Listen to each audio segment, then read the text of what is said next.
Hey everyone, I wanted to give you a quick update on some things that are going on, and probably, unless you've been under a rock or in a cave, you probably know about what's called the coronavirus, sometimes called COVID-19, and many people have been forced to be in their homes or not go very many places, not attend church services, all kinds of things because of this. This is becoming a real concern for many people. And there's a real economic effect to it. Many people are asking, well, what do we do about this? It seems to be a real infringement upon our liberties, and will we ever go back to how it was?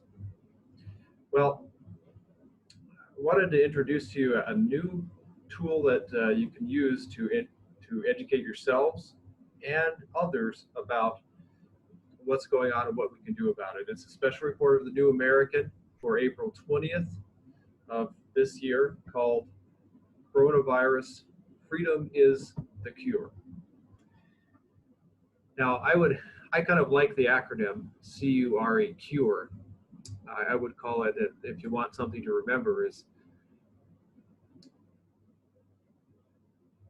certain unalienable rights for everyone.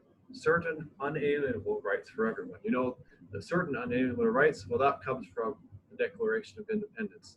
And in the Bill of Rights, we have a list of certain unalienable rights that were especially important to the founders of our country. One of them was freedom of assembly in the First Amendment. Another was freedom of speech. Another was the freedom to exercise your own religious beliefs, right? The free exercise of religion. Also, there was property, freedom to use those things that you have for what you desire them to do. Some of these things have been trampled under the governors and other public officials locally in an attempt to try to stop the coronavirus. Uh, I'd like you to take a look at this issue of the New American. It's 48 pages. It will be available for order if you want it in print. Also, if you want it for free, I can send you a copy electronically if you'd like to read it. Certainly be good to share with people.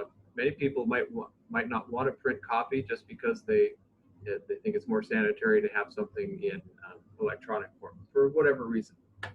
But right now, we're experiencing people thinking differently and being willing to give up their freedoms, thinking it's only something that's temporary.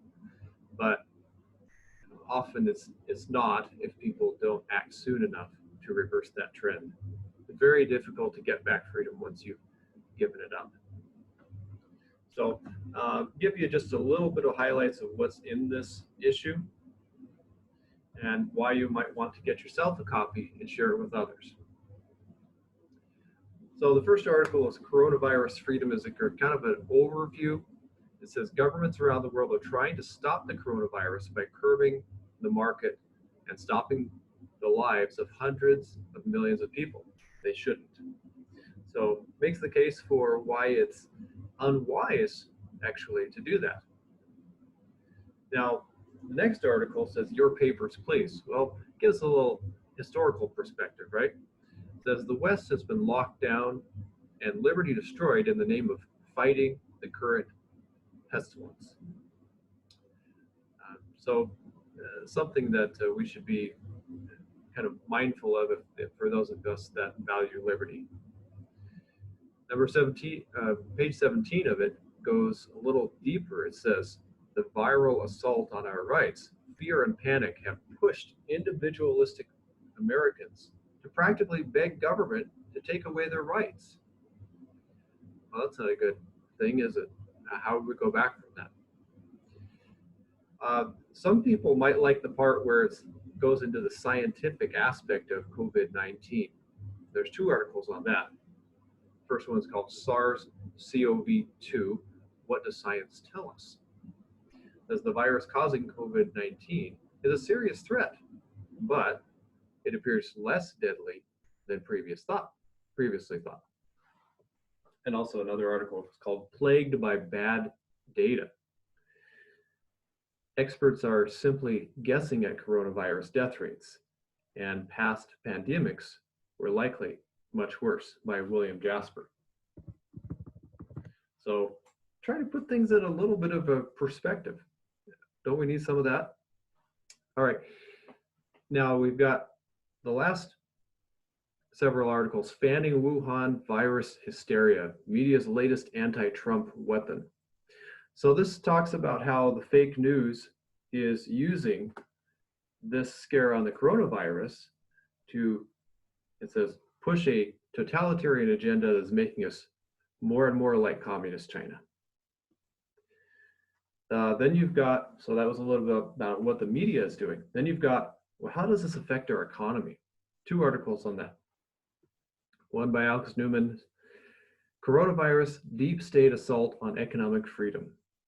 It says, under the guise of fighting the coronavirus, globalists are instituting policies that will bring about global government, total surveillance, and unending personal controls.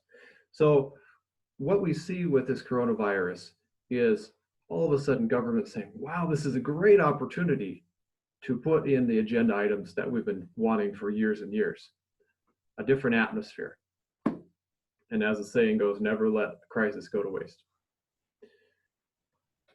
Then on page 33, you have price controls and hoarding during a pandemic. Well, remember the stuff that was gone at Walmart? You'd go to find bleach or diapers or what have you, and it was gone, or mostly gone at least. Difficult to find. Well, what about that? It says, in major public emergencies, government makes raising prices a crime, though such laws hurt more than they help. So there's people that argue that, well, we should try to stop people from raising prices. Is that a good thing? Or maybe not. An article on globalism, Coronavirus Gateway to Global Health Governance. It says, to the globalist choir, China's Xi Jinping is the coronavirus hero. Trump is the villain.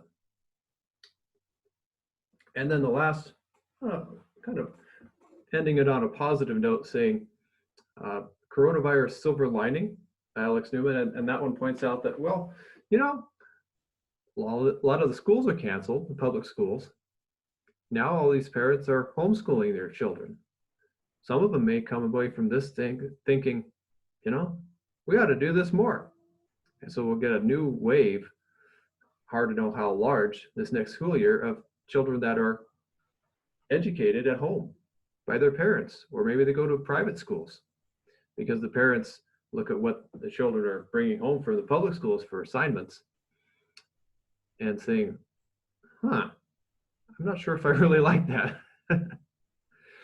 So right now, to change things, I would say get a copy of this magazine, either in electronic or print form, and I can help you order if you want it in print, or just send me a message, and either to estall@jbs.org, or you can personal message me if you saw this on Facebook, and just ask for the electronic copy if you want that for free, or if you want the print copy, you can order from shopjbs.org. Shopjbs.org. But I'll show you another thing here that might be of interest, and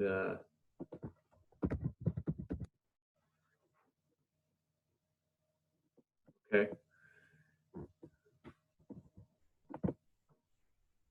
I'll bring up.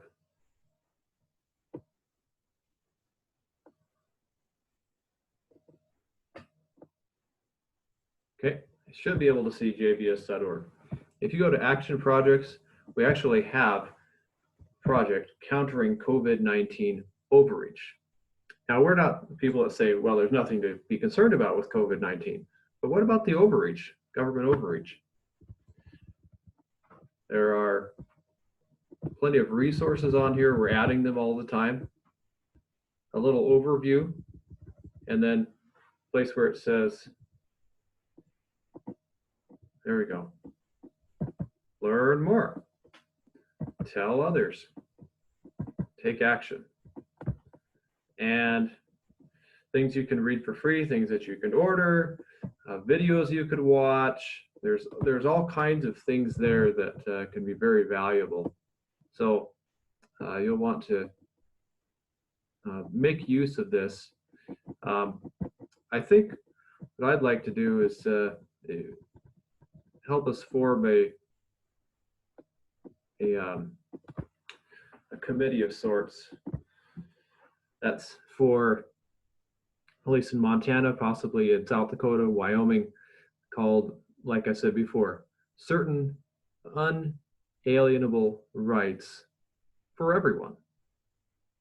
Montana, South Dakota, Wyoming, whatever state, America, and help form a committee to educate people on this issue and make sure that we insist that our unalienable rights, the rights that cannot be taken away, the rights that come from our Creator, that they be respected, even in times of emergencies. So thank you so much for watching. I look forward to hearing from you. Please take time to read and review and get a copy of this new special issue of the New American on COVID-19. And we'll see you then.